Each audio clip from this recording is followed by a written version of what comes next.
Mes paroles valent cher. Salut à tous. J'espère que vous allez bien. Le chairman pour vous servir. Les Guzney m'appellent le chair, les Fimbi 500, mais les deux sont corrects anyway. Sarcel représentant, Sect Abdoulaye évidemment. Bienvenue sur We Hustle, c'est toujours ton émission qui rassemble et motive. Au fil des émissions, nous recevrons différentes personnalités qui viendront s'asseoir à ma table, nous parler de leurs échecs, mais surtout de leur réussite. Alors Hugo, take a seat now. If this pedo got hit by a train, it won't be a sad day.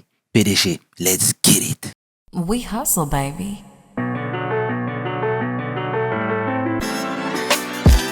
Le chairman. We hustle, baby. Le chairman. We hustle, baby. Le chairman. De retour sur We Hustle et aujourd'hui je suis vraiment fier, honoré de recevoir l'incontournable Karl Zero.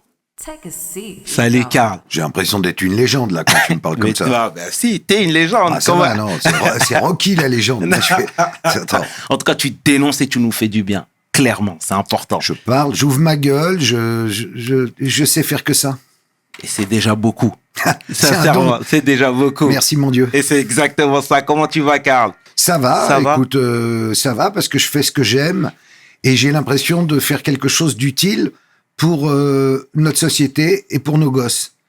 Ça m'est venu... C'est une longue histoire, en fait, ce combat contre la pédocriminalité. Au départ, j'étais comme tout le monde, j'y prêtais pas trop attention, n'ayant pas moi-même été abusé enfant. Je savais que ça existait, ça me choquait, mais sans plus.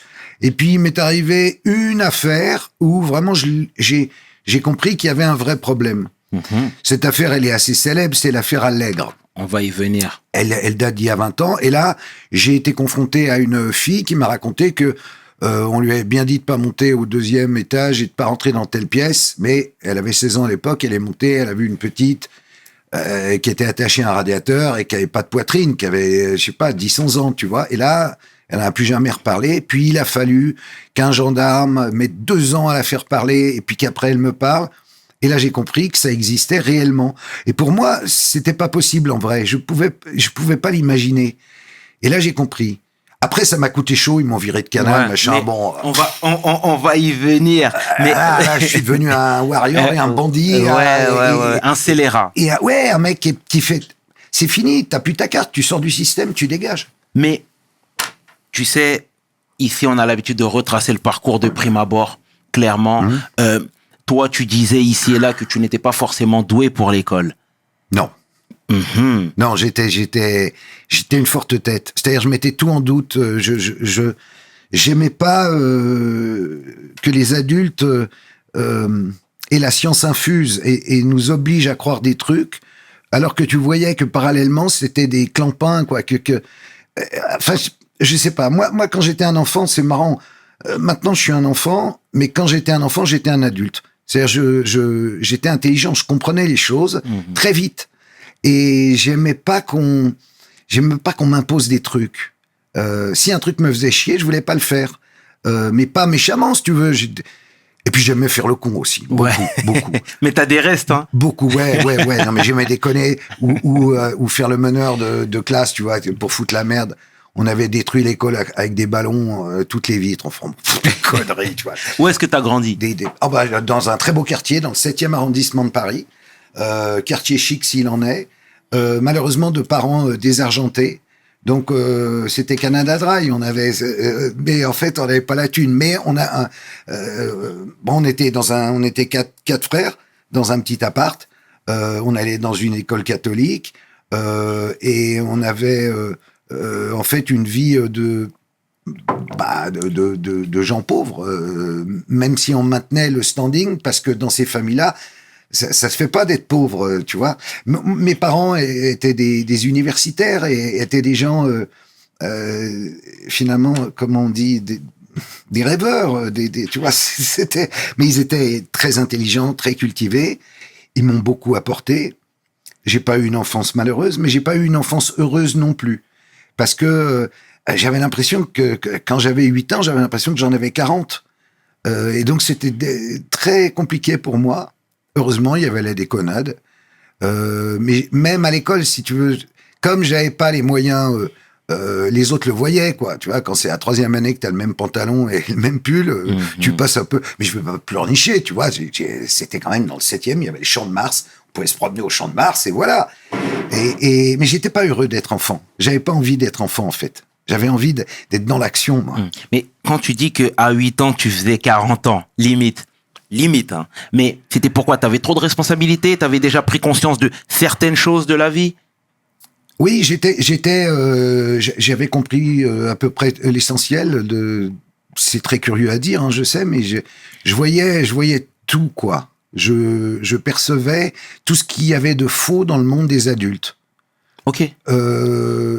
Et c'était à la fois angoissant et en même temps énervant. Et du coup, j'avais un trop plein d'énergie, quoi, si tu veux, et que je savais pas dans quoi mettre. Alors j'ai essayé le judo, le football, mais ça m'intéressait pas du tout. Et après, heureusement, j'ai trouvé le dessin. Je me suis mis à dessiner. J'ai commencé comme ça, dessinateur de BD. Parce que pour moi, il était hors de question de faire des études. Déjà, mes parents voulaient que j'aille au bac. Je l'ai eu in extremis, je sais pas comment. Mais après, je voulais pas faire d'études supérieures. Je voulais débuter dans la vie. Et c'est ce que j'ai fait. Je suis allé présenter mes dessins, puis j'ai été engagé. Je sais plus. D'abord, c'était Charlie Hebdo, et puis de là, il y avait l'Écho des savanes, et puis il y avait Métal Hurlant. Enfin bon, et puis j'avais eu la chance, en fait, comme j'adorais la musique de jeunes à l'époque, c'était le rock and roll. J'ai eu la chance d'écrire une lettre au courrier des lecteurs du journal de l'époque qui s'appelait Rock and Folk. Et une lettre assez drôle, parce que comme j'étais un marrant, j'ai fait une lettre en disant « Oui, il n'y a jamais d'article sur Queen, c'est parce que Freddie Mercury est pédé. » Et les mecs, ils se sont dit « Mais attends, qui c'est qui ose nous écrire ça ?» Et ils m'ont convoqué. Mais moi, j'étais en terminale, tu vois. Donc, je devais avoir 18 ans. Ils ont vu arriver un clampin comme ça. Ils ont dit « Mais il est fou, lui. Et ils m'ont engagé. Ils m'ont dit « Tu seras pigiste. » Et donc, j'ai fait tout ce que les autres voulaient pas faire. Tous ceux qui étaient dans la place, ils voulaient chroniquer les trucs branchés, les trucs, tu vois, hype, les trucs bons. Et moi, j'ai accepté de faire...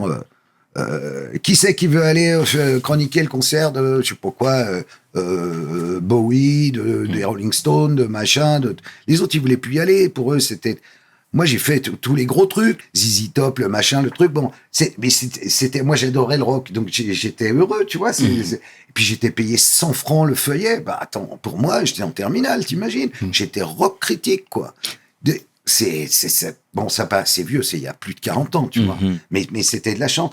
Puis là-dessus est arrivé Actuel. Donc Actuel était un journal dirigé par un personnage absolument extraordinaire qui s'appelait Jean-François Bizot, et qui avait le premier compris que le monde, à ce moment-là, tout début, fin 79, début 80, 81, le monde change, et toutes les cultures doivent s'interpénétrer et créer. Alors, parallèlement, il a créé Radio Nova, où je me suis retrouvé immédiatement, avec la sono mondiale, donc on était les premiers à passer des trucs africains, machin, tu vois, la rumba zaïroise, tout le monde nous regardait en disant mais ils sont pas bien, et nous on adorait ça et tout, et on commence à faire une émission avec celle qui allait devenir mon épouse, Daisy Derata, une émission de déconnade avec des sketchs et tout ça, tu vois. Puis parallèlement, je faisais journaliste dans Actuel, le journal, donc je faisais des reportages. Mais on est très très loin je raconte ma vie là. Mais c'est très bien, mais c'est ce qu'on veut entendre, nous. Continue. Bon. C'est très Chairman, bien. je vais te raconter ma vie. C'est très bien, c'est très bien. Et ce goût justement pour la culture sur le monde.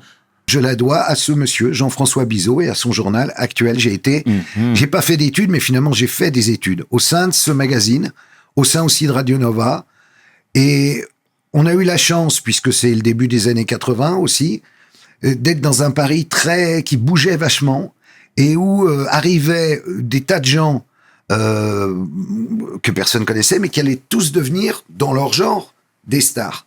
Donc ça, c'était très impressionnant, mais rétrospectivement, c'est très impressionnant. Parce qu'on a fait partie d'une espèce de mouvement où on voyait débouler, je sais pas, aussi bien Rita Mitsuko que, mais on était copains, enfin si tu veux, je sais pas tout à l'heure on a évoqué Joey Starr, ça c'est un peu plus tard, mais Joey Starr c'était Didier, en fait il branlait rien, il tenait le mur, et comme moi j'avais été engagé à Nulle part ailleurs au début sur Canal, et que je faisais des sketchs.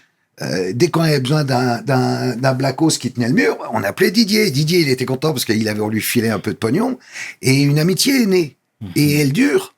Tu vois, on s'est ouvert, on s'est tous ouvert la route en même temps, tu vois, entre le monde de la bande dessinée, du rock, puis du rap, puis enfin si tu veux de cette culture métissée.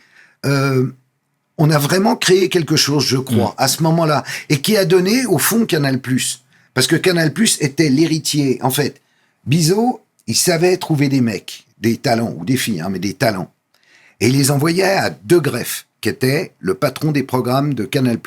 OK ? Et c'était aujourd'hui, vu d'aujourd'hui, ça paraît la voie royale.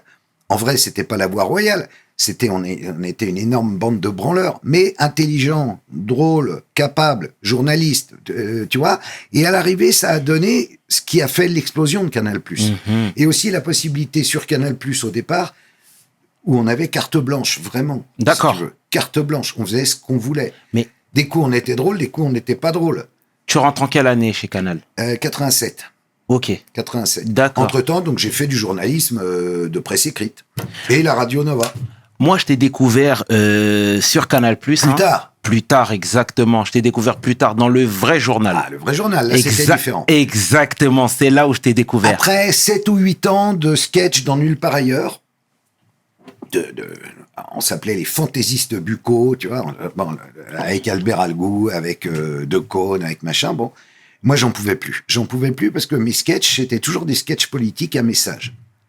Et donc, Gildas, tu te souviens de Philippe Gildas ? Bien sûr. Ouais, Gildas, qui applaudissait comme ça et tout, qui était un peu notre papa de télé, mais en même temps, c'était un papa assez chiant. Bon. Et j'ai vu les rétros, hein. Je l'ai connu après, bien sûr. Bon, et donc, moi, j'en peux plus, donc je vais voir De Greff et Lescure, qui à l'époque dirigeait encore Canal, et je dis, les gars, moi, dernière année, j'arrête, je veux mon émission à moi. Oh là, comme t'y vas ? Bah, je dis, j'y vais. De toute façon, sinon, je m'en vais, j'arrête, j'en peux plus. Faire le guignol, j'ai passé l'âge. Pourtant, je n'avais que 35 ans, mais je ne pouvais plus. C'est parce que c'est intellectuellement trouver des vannes. Putain, tu deviens idiot à force. Et j'étais donc semi-idiot. Et puis, j'avais un projet. J'aurais dit, on va faire le vrai journal. Ils m'ont dit, c'est quoi le vrai journal ?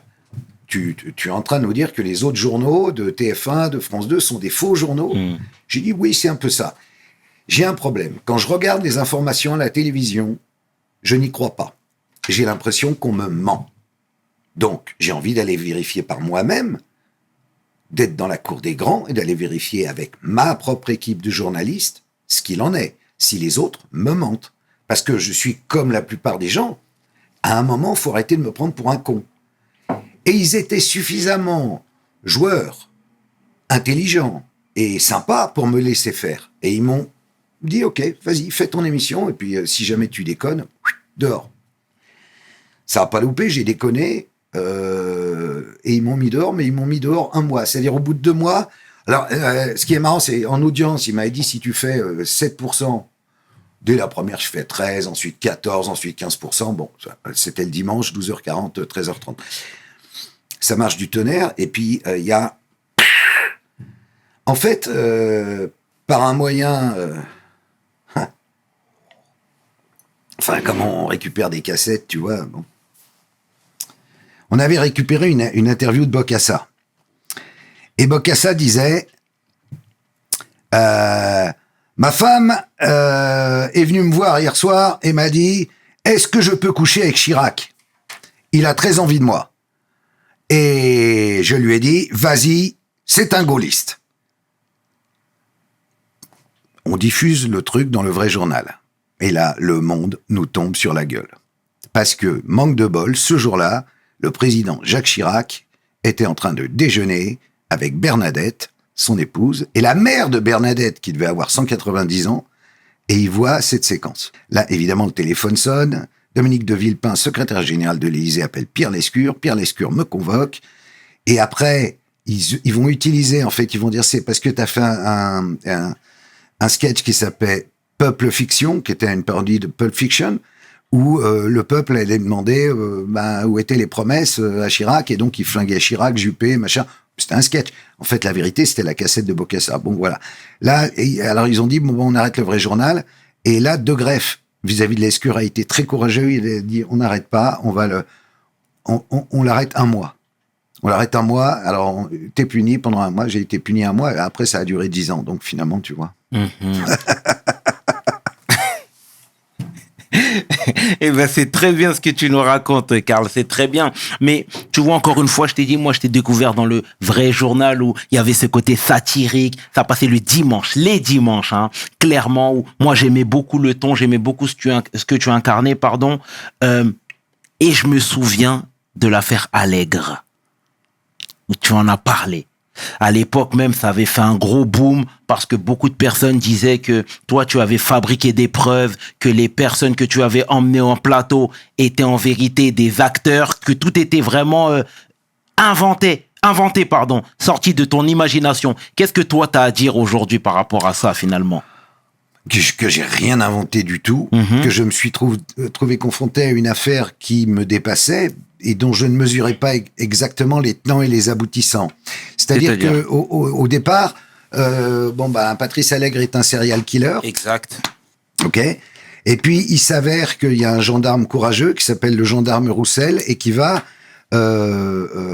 mettre sur le grill 2 anciennes prostituées qui étaient en rapport avec Patrice Allègre, qui vont lui expliquer pendant 2 ans qu'il n'a pas intérêt à toucher à ça parce qu'il va exploser en vol. Et ça n'a d'ailleurs pas loupé. Le pauvre Michel Roussel a été mis à la retraite d'office à 42 ans. De même que moi, j'ai été mis à la retraite à 45 parce que on a juste essayé de dire que, en gros, alors, il faut comprendre. À l'époque, le patron du CSA, c'est-à-dire l'homme qui a droit de vie et de mort sur les chaînes de télé et surtout sur la concession de Canal+, c'est Dominique Baudis. Et ce Dominique Baudis apparaissait dans le dossier. En vrai, il avait été balancé par ses copains politiques et de sa loge franc-maçonne de façon à ce que leur petite sauterie avec des mineurs soit couverte. Ok ? C'est-à-dire qu'il balançait un gros nom. Lui, je crois pas qu'il faisait des trucs à des enfants. Il allait évidemment dans des soirées, des partous, des machins. Ok, très bien, il faisait ce qu'il voulait. C'était un adulte, avec des adultes. Mais il se trouve que dans ces soirées, il y avait également des mineurs, des petites mineurs, qui étaient amenés là pourquoi ? Pour un truc vieux comme le monde, le chantage sexuel. Ok ? Le compromat, comme on dit. Ça veut dire pour tenir quelqu'un, tu vois, on fait une soirée, je te dis ce soir, viens, on fait une soirée sympa. Allez, on va fumer des petits joints, on va boire un coup. Ah, il y a des filles, c'est sympa. Mais il y a un moment, les mecs, ils savent plus où ils habitent. Et le problème qu'il y a, c'est que après, il y en a d'autres qui étaient là, puis ils ont filmé, ils ont fait des photos et ils les tiennent. Et ça existe depuis que l'affaire Epstein, c'est la même chose, à un autre niveau. C'est toujours la même histoire. Et donc, quand j'ai voulu raconter ça à la télé, les mecs m'ont dit, c'est no way, tu racontes pas. Et j'ai dit, je vais raconter, parce que je pourrais plus me regarder dans la glace, je pourrais plus faire le vrai journal, je pourrais plus rien faire, en fait, si je dis pas ce que je viens de découvrir. Si on réfléchit, il y a des gens dans la vie, c'est souvent en province, ils ont réussi, on les appelle des notables, tu vois, ils ont ils sont notaires, ils sont avocats, ils sont médecins, etc. Ils sont mariés, ils se font un peu chier, alors ils font des soirées entre eux. Et puis, des coups, les soirées dégénèrent un peu, ils font un peu d'échangisme, un peu de trucs, tu vois, où ils se font un petit rail, ils se donnent l'impression de vivre, voilà. Et puis, parmi eux, il y a parfois de mauvais amis qui vont amener des jeunesses, de la chair fraîche, comme on dit. Et après, ils sont tenus. Et donc, si jamais il y en a un autre qui fait, je sais pas, une escroquerie avec le tribunal de commerce, et ben, au lieu de le dénoncer, il va fermer sa gueule parce que lui-même a été pris en photo avec une mineure, tu vois. Et c'est en gros, c'est malheureusement comme ça que ça marche bien souvent. Et il est important de dire que ça touche aussi des classes sociales défavorisées, malheureusement, qui servent de vivier. Ce qui s'est passé à Outreau, c'était exactement ça. On nous a présenté, là, ils ont retourné carrément l'histoire d'une façon scandaleuse. L'histoire d'Outreau, c'était un réseau où il y avait 55 personnes, adultes, qui venaient consommer des mineurs. Les fameux enfants de lait et les autres, ils sont 12, les enfants. Ils sont quand même allés jusqu'à faire une commission parlementaire après Outreau sur le thème « Il faut que plus jamais un truc comme ça ne puisse arriver et que des gens qui sont innocents soient mis en prison parce que soi-disant ils auraient fait du mal à des enfants. » Mais quand tu parles aux enfants, aujourd'hui, chez Rive de Lait, etc., les mecs te disent que sur les 13 acquittés, il y en avait 7 qui méritaient pas d'être acquittés. Tout a été monté et depuis, il faut bien que tu comprennes un truc. C'est que les enfants, on n'écoute plus leurs paroles. Quand ils se retrouvent face à un juge, on dit « Ah bah c'est comme à Outreau, on va faire encore un nouveau Outreau. » Il faut faire gaffe. Donc un enfant peut pas inventer « Papa, il a sorti son zizi, il me l'a mis dans la bouche. » Un gosse invente pas ça. Un gosse peut mentir. T'as piqué les bonbons. Non, j'ai pas piqué les bonbons. Il a piqué les bonbons, ok. Mais il invente pas des trucs comme ça. Et depuis Outreau, on n'écoute pas la parole des enfants. Ce qui fait que les tribunaux sont engorgés littéralement de plaintes auxquelles on donne pas suite. Ou alors, quand ça va jusqu'au bout, on se retrouve avec, comme l'autre fois, le mec, il est juge, récemment. Le mec est juge. Il met aux enchères sa petite fille de 12 ans sur Internet. Il se fait choper. Il a pris que du sursis. Il est juge. On vit où? Donc, à tout niveau, donc, je me fais jeter de Canal et je me dis, qu'est-ce que je pourrais faire? Et là, on me propose de faire une émission de faits divers. Je dis, oh, ça, c'est un destin. Ça, c'est un destin. Donc, je vais faire des faits divers. J'ai fait 120 docs de faits divers qu'on peut retrouver sur ma chaîne. Et ces docs, c'était bien souvent des histoires de pédocriminels. Parce que c'est le sujet qui me taraudait, qui m'intéressait, où je voulais en savoir plus, comprendre, rencontrer, parler aux victimes, aux proches de victimes, au moment qu'ils cherchent toujours leur fille, etc., ou leur fils. Et petit à petit, sans m'en rendre compte, je suis passé de mec marrant des années 80, puis de mec de Canal+ des années 2000, à mec sérieux, qui tout d'un coup a une cause. Mais je vais rebondir, excuse-moi de te couper, Karl. À l'époque, justement, les prostituées en question avaient dit de toi que tu les avais payées. Non, ça s'est pas passé comme ça. C'est ce qui est ressorti. Non, ça c'est ce qui est ressorti dans la presse. Dans la réalité, alors c'est très simple, l'histoire de les payer, je les ai absolument pas payés. J'avais 2 journalistes qui travaillaient pour une agence qui s'appelle CAPA. Agence qui a pignon sur rue largement. Le premier se prenait un peu pour un mélange de Roger Hanin dans Navarro ou commissaire Maigret, tu vois. Il se la jouait un peu flic. Et donc, il y avait une des 2 filles, la nommée Fanny, qui nous intéressait parce qu'on savait par l'autre fille, Patricia, qu'elle avait vu les mineurs. La fameuse petite fille attachée au radiateur. Donc, il me fallait cette interview. Donc, le premier journaliste qui était sur place, il lui fait des plans foireux, genre, il y avait la canicule, c'est 2003. On est en juin 2003, il fait super chaud à Toulouse, surtout à Toulouse. Et il l'enferme dans la bagnole, il dit, tu sortiras de la bagnole quand tu voudras parler. C'est pas des méthodes de journaliste, excuse-moi. Je lui dis, hop, tu dégages, j'envoie un autre journaliste. Il part là-bas, lui, très à l'aise. Alors lui, il se la jouait plus, il est du midi de la France, donc plus... Mais tout, au fond, c'est terrible parce que tous ces gens-là se la racontent, quoi, tu vois. Et là, on est dans un cas terrible quand même. Bon. Et donc, lui, il arrive là-bas et qu'est-ce qu'il a en face de lui? Il a la fille, la journaliste de France Télé, de France 2, qui a 20 000 francs à donner, 20 000 francs à donner à Fanny pour qu'elle parle en exclu pour France Télé. OK? Donc, il dit... Ah non, ça c'est pas possible. Alors dans ce cas-là, on va te payer une bagnole. Et voilà. Et qu'est-ce qu'il fait? Il va au garage. Tu penses qu'il me préviendrait? Même pas. Il va au garage et il lui achète, alors moins cher, 6 500, une charane.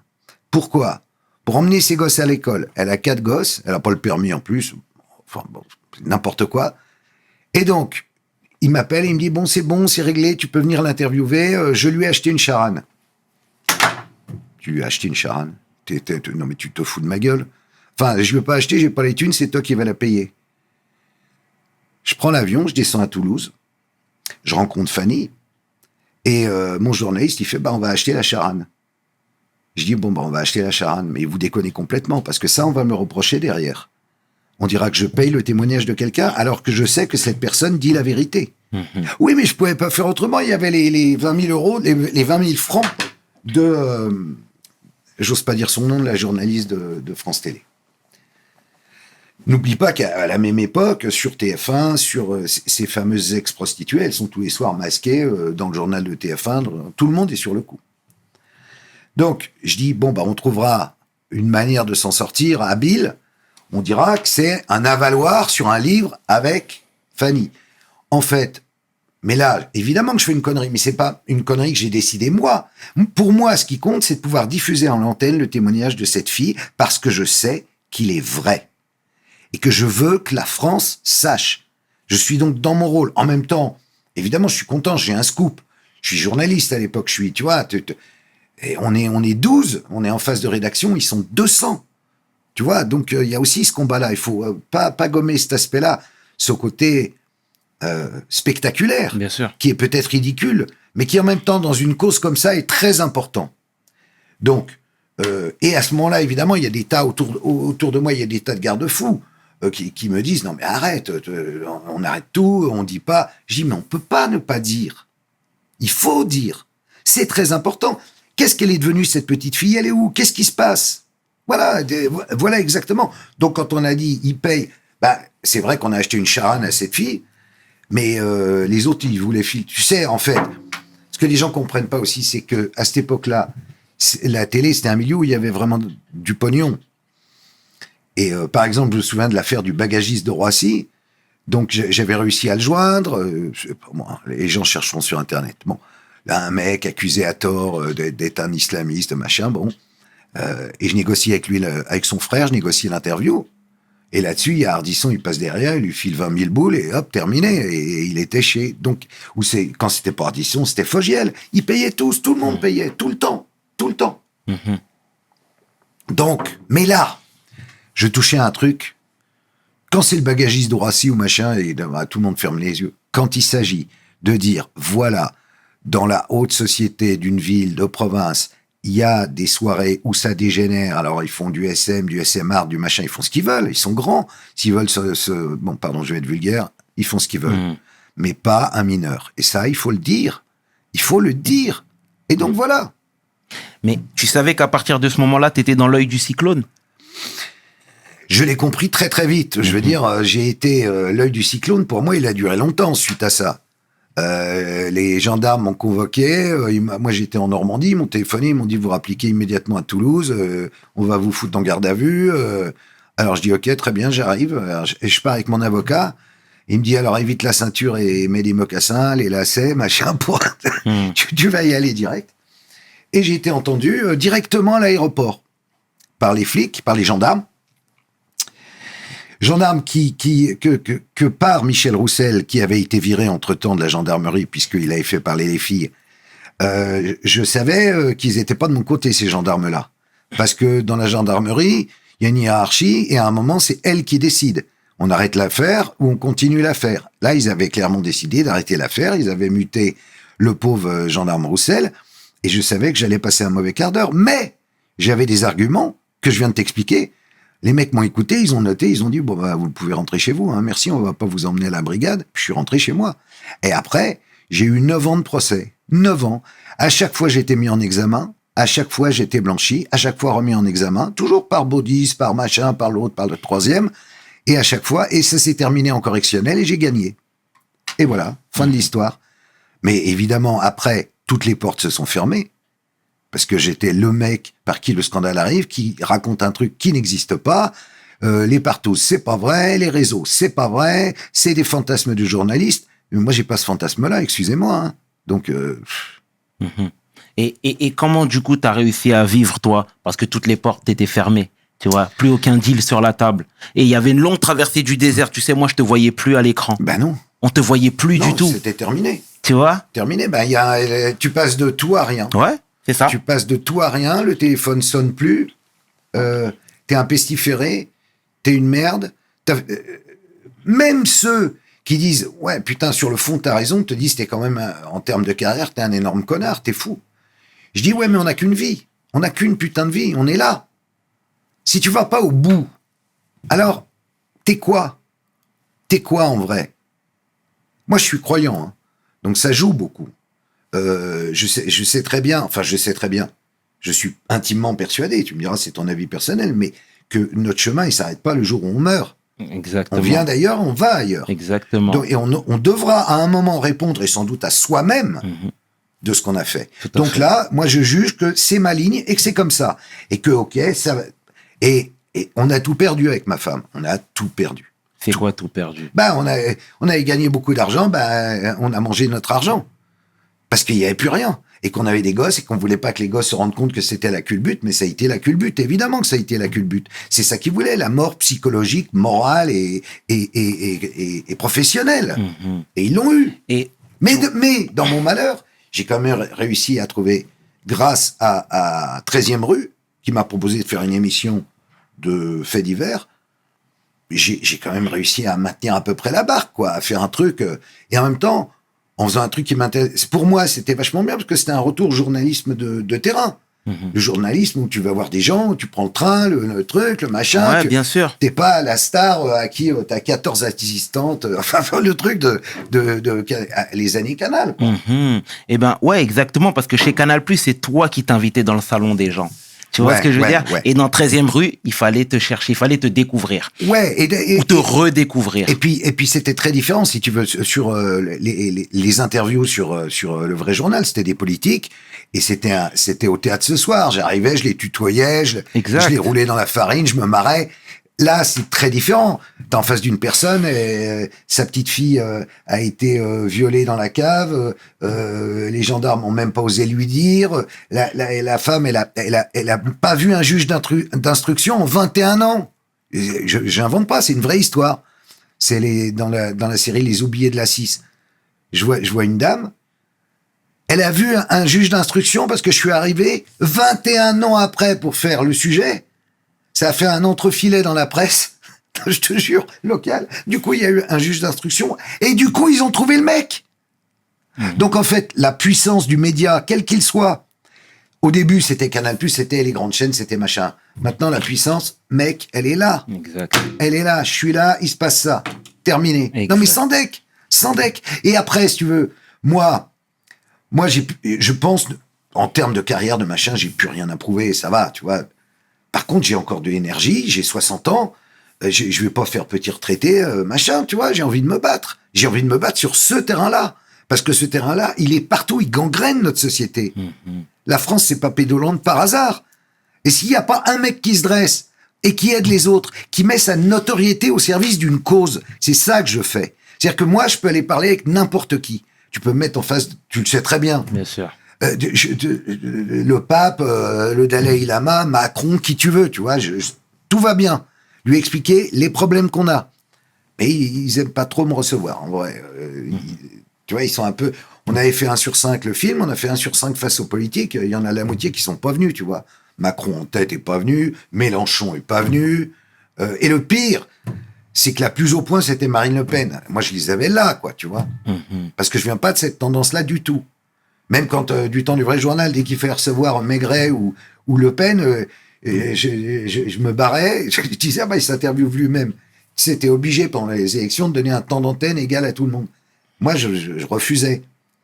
Mais quand j'ai fait 1 sur 5 face aux candidats, la seule qui avait réfléchi, faut être honnête dans la vie, la seule qui avait réfléchi aux problèmes et aux solutions, et avec qui il y avait un débat, c'était elle. Et pourquoi toutes les portes étaient fermées, du moins? Zemmour, il est pas venu, tu penses? Ouais. Non, vas-y, continue. D'ailleurs, pourquoi lui n'a pas souhaité venir? Parce que tu traînais des casseroles?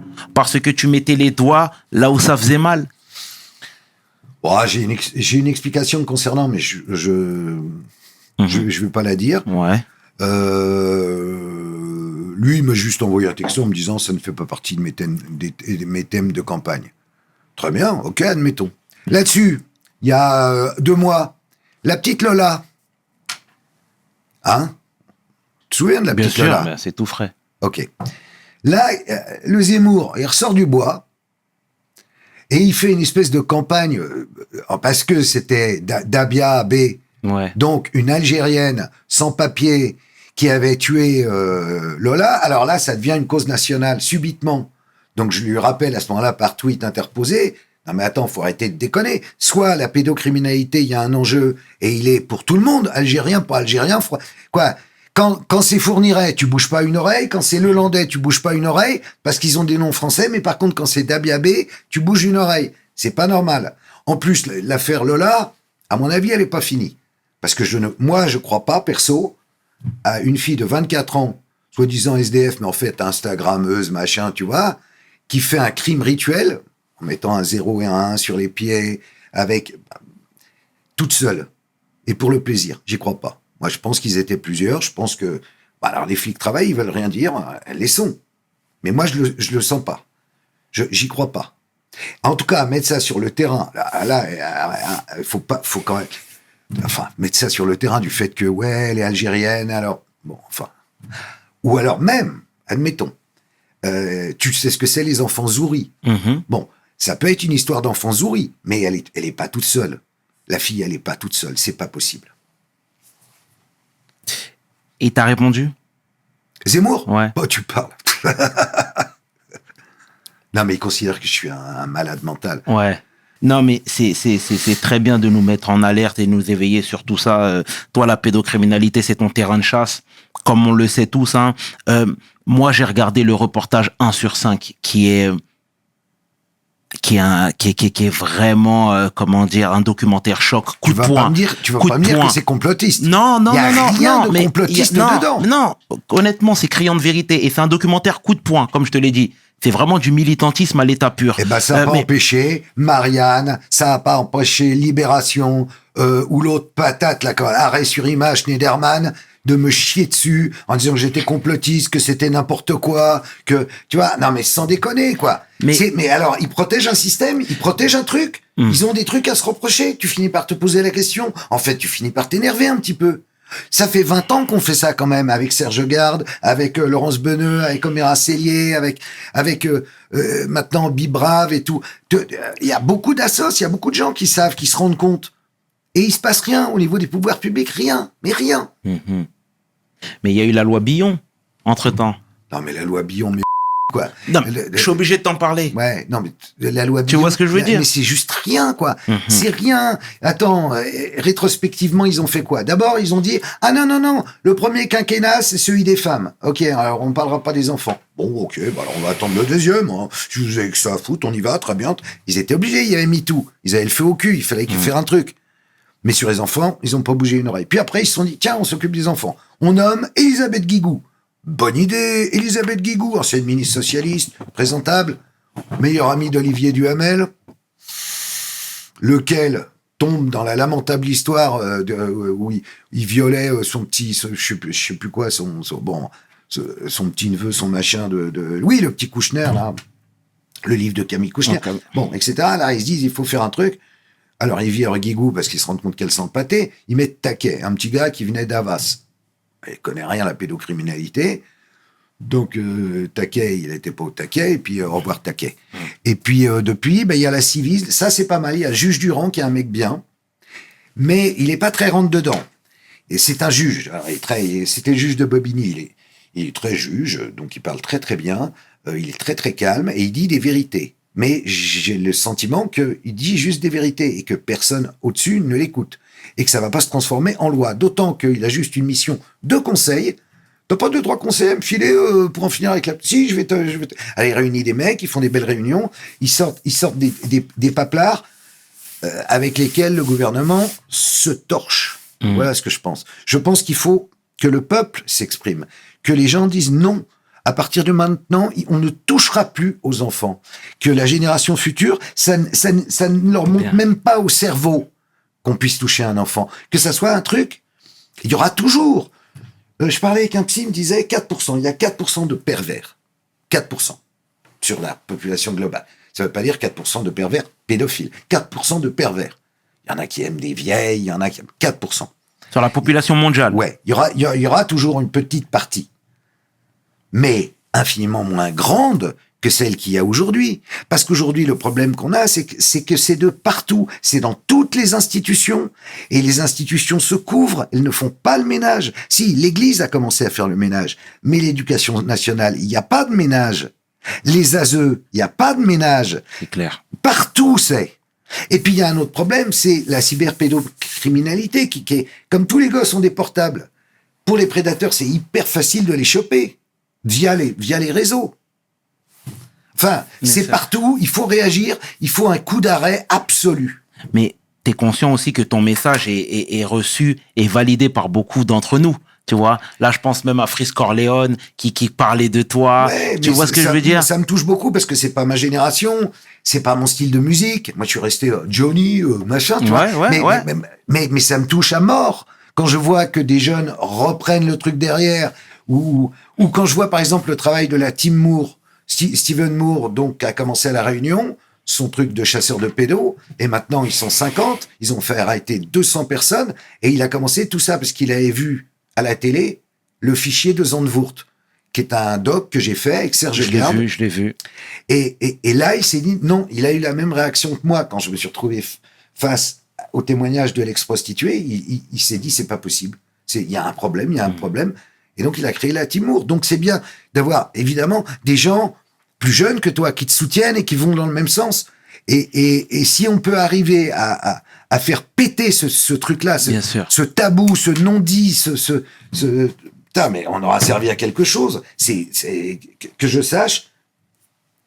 Regarde, MeToo, ça a quand même obtenu des résultats, quoi. Ça a marché pour les femmes. Pourquoi il n'y a pas un MeToo des gosses? Bien sûr. Les enfants, qu'est-ce qu'on a de plus cher, en fait? Qu'est-ce qu'on a? Rien de plus cher. Bah alors, bien sûr. On se réveille, on y va, on dit ça suffit aux mecs. On leur dit ça suffit. Et ils prennent des lois. On fait pas du sursis pour un mec qui vend sa fille. Enfin, je veux dire, les peines qu'ils prennent, mais c'est ridicule. Je suis d'accord. Pardon, je m'énerve un peu. Non, mais c'est très bien. Tu parles avec le cœur et c'est ce qu'on retiendra. Mais tu vois, l'affaire Nordal-Lelandais. Pour toi, il est seul ou pas du tout? Non, il est évidemment, il est pas seul. Mais quand je dis ça, je me fais traiter de fou, de complotiste, de machin. Le Landais, c'est un petit dealer, c'est un petit voyou, et c'est un petit revendeur de ce qu'il peut revendre. Le Landais, je note que il y a deux aspects. Il y a l'aspect serial killer. Il a pris pour Maëlys et puis pour le petit caporal Noyer. Il y a quand même une bonne quinzaine de cas où il est probable que c'est lui. Mais bizarrement, ils ont arrêté les enquêtes en disant ben non. D'abord, ils en avaient trouvé une soixantaine, puis ils ont réduit donc à 14, je crois, et puis ils ont tout abandonné. Quand je te dis c'est un petit revendeur, pour moi, Maëlys, c'est pas pour sa consommation personnelle. Je suis désolé, je n'y crois pas. Pourquoi? Parce que qui tue? Ou quels sont les cas où la cellule, ils avaient créé une cellule Ariane pour ça, les gendarmes, ou les flics, je sais plus. 14 mecs. C'était clairement un homosexuel qui aimait les garçons, mais pubères, quoi. Des garçons, disons, de 17, 18 jusqu'à 40 ans, dans les gens dont on se dit potentiellement il les a tués. Alors on dit, oui, mais la preuve qu'il était pédophile, c'est qu'il a fait des photos de ses petites nièces endormies. Ce qui est absolument vrai. Mais qu'est-ce qu'il voulait en faire de ces photos? En fait, il n'a pas violé ses petites nièces. Elle dormait, et il a soulevé la culotte, il a fait des photos avec son portable. Ok, après il a bazardé son portable. Qu'est-ce qu'il voulait faire de ces photos? Peut-être les vendre, peut-être. Moi, je suis désolé, malgré le procès Maëlys, je ne suis pas du tout convaincu, et toujours pas, qu'il ait agi pour lui-même. Je pense que c'est un plan d'enlèvement qui a mal tourné. Je pense que il a pris la petite pour l'amener quelque part à quelqu'un, et que la petite a gueulé, il s'est passé un truc, il lui a mis une mandale et elle est morte. Et là, il s'est débarrassé du corps. Mais je ne crois pas que c'était pour son usage personnel. Je n'y crois pas une seconde. Et ton explication peut s'entendre et elle tient la route pour être transparent avec toi, mais pourquoi il parle pas des personnes qui l'ont mandaté? Parce que s'il parle des personnes qui l'ont mandaté, au lieu d'être bien tranquille en prison, où il a même eu droit récemment à des relations sexuelles, ce qui est quand même, on l'a quand même trouvé dans sa cellule en train de faire l'amour. Je veux dire, il est super. Le mec, il est tranquille, il est bien. Ça va pour lui. Sans déconner. S'il parle il va mourir. Il va mourir. Que ce soit en prison ou hors de prison. Non, mais voilà, tu vois, moi, si on parle de serial killer, ils nous ont fait le truc à l'envers avec Dutroux. Ils nous l'ont fait à l'envers avec Fourniret. Ils nous le font à l'envers avec le Landais. C'est-à-dire, ils nous expliquent toujours l'histoire du grand méchant loup, qui est tout seul, qui est le prédateur isolé, qui surgit au coin d'un bois et enlève des enfants. C'est l'ogre. Ils nous racontent un conte de fées. Ça n'existe pas. Si, il y a des mecs qui ont des pulsions, bien sûr. Ou Patrice Allègre, c'est des pulsions. Mais ils peuvent aussi, à côté, avoir un peu de business. Il faut bien qu'ils vivent, ces gens-là. OK ? Donc, ils se repassent des tuyaux, ils s'entraident, ils se connaissent. Et ils connaissent d'autres gens au-dessus d'eux qui profitent de cette chair fraîche à laquelle ils ont accès. Tu me suis ? Donc, pourquoi vouloir à chaque fois endormir l'opinion en disant « Ah non, mais c'est des gens très très méchants et on les déteste et on va les mettre en prison pour très très très longtemps et ça n'arrivera plus jamais. » Mais évidemment que si, ça arrivera. Ça arrivera parce qu'on ne veut pas dire la vérité entière et complète de ces histoires-là. À chaque fois, ce sont des affaires qui sont plus ou moins étouffées. J'ai l'impression qu'il y a no calcul maintenant dans ce que tu fais. Tu vois ce que je veux dire ? Tu parles avec le cœur et peu importe les conséquences. Il faut que les choses soient dites. Il est temps que les choses sortent. Il y a eu un tabou absolu depuis la nuit des temps là-dessus. On doit... Moi, je suis pour un monde meilleur. Je suis pour que les choses évoluent dans le bon sens. Il y a tout qui merde, ok, mais le plus important, là où ça doit pas merder, c'est sur les enfants. Parce qu'un enfant qui a été violé, abusé sexuellement, maltraité, tu en fais une personne qui sera toute sa vie malheureuse. Elle prend perpète, cette personne-là. Son agresseur, il prend rien. Il prend du sursis, il prend 3 ans de prison. C'est tous ces gens-là. Ces gens-là, c'est quoi ? C'est la France, c'est le monde de demain. Ces gens-là, si on n'y pense pas maintenant, ça fera quoi plus tard ? Pense à un truc, tu vois. Est arrivé un truc qui n'existait pas quand j'étais jeune. Le porno sur Internet. Les gosses, ils regardent ça. Donc les mecs, ils s'excitent avec des trucs, et puis il faut toujours plus fort pour les exciter. Et maintenant, les prédateurs de petites filles, c'est des mecs qui ont entre 20 et 25 ans. Avant, c'était des pépères avec des imperméables qui montraient leur à la sortie des écoles. Aujourd'hui, c'est des jeunes qui se rendent pas compte qu'ils sont entraînés vraiment dans une voie luciférienne. Donc, il faut ouvrir les yeux à la société là-dessus. En disant, attention, c'est pas un jeu, c'est des vrais enfants. C'est bien vrai. Mais c'est vrai ce que je te dis en plus. On a les chiffres. C'est criant de vérité. Et c'est quoi les chiffres ?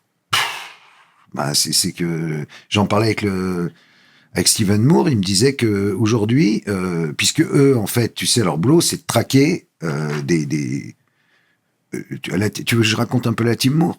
Bien sûr. Il y a un exemple magnifique. C'est ce qu'a fait Steven Moore, qui est un mec de La Réunion. Au départ, il est tout seul. Et donc, je l'évoquais tout à l'heure, puisqu'il a vu le fichier de Zandvoort, il s'est dit, faut agir. Qu'est-ce qu'il a fait ? Il a créé, un peu à l'instar des Anglais et des Américains qui ont comme ça des brigades de chasseurs de pédos, il a créé une petite brigade. En fait, au début, ils ont été que 2. Il a trouvé une femme, Neila. Neila, elle fait des ménages sur la région parisienne. Et lui, il a un petit boulot là-bas à La Réunion. Et à 2, ils ont créé des profils virtuels d'enfants pour attirer des pédophiles et ensuite les faire serrer par les flics.